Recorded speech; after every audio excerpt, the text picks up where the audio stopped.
আজকে বানামো রুই মাছটি একদম দেশীয় স্টাইলে বানাইতেছি আজকে। দেখো তোমরা দেখছো, এগুলারে আমি ফ্রাই করতেছি মাছগুলারে। এখন হালকা করে ফ্রাই করে মিডিয়াম করে রাখি দিমু। এখন দেখছো মাছগুলা ফ্রাই করে ফেলেছি। এখন পেঁয়াজগুলার লাল করতে হইব, পেঁয়াজগুলা ফ্রাই ট্রাই করি সুন্দর করে রেডি করি। এখন আমি এখানে অ্যাড করবো কি কি দেখো।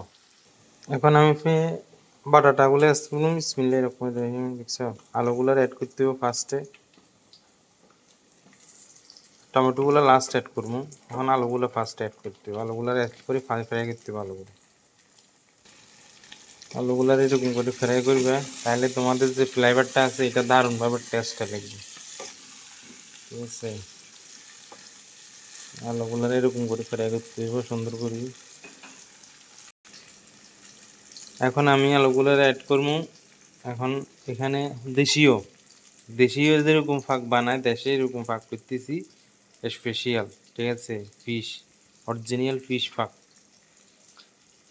লাল মরিচ, হলুদ, কারি, লবণ, বাস আর কিছু অ্যাড করতেন না। বিসমিল্লাহির রহমানির রহিম। আচ্ছা, এখন আমি এগুলো হালকা লাড়ুম।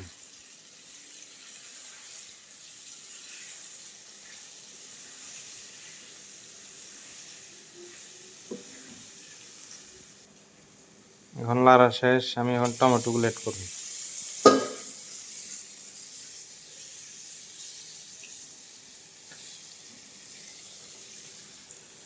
টমেটোগুলো অ্যাড করবো পরে দিয়ে হালকা লাচতে দেব, এরকম করে লাচতে দেব। এখন আমি দিব ফানিগুলো অ্যাড করে দিব। বিসমিল্লাহির রহমানির রহিম। আচ্ছা,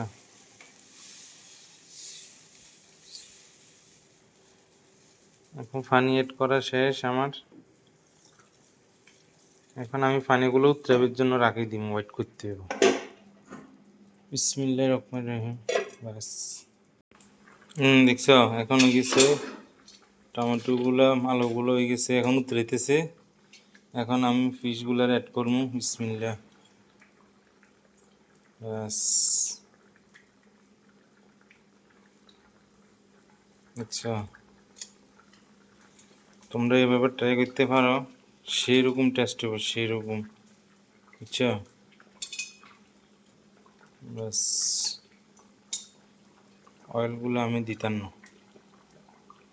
ঠিক আছে, হালকা করে এরকম করে লাড়ি দিবে। রুই মাছের সালানা এখন হয়ে যাবে দারুণ ফ্যান্টাস্টিক। ঠিক আছে, খাইয়ে তোমরা মজা পাইবে, আর দারুণ একটা ফ্লেভার হবে, সেই একটা টেস্ট হবে, সেই। ওকে, ভালো থাকো ভাইয়া, আসসালাম।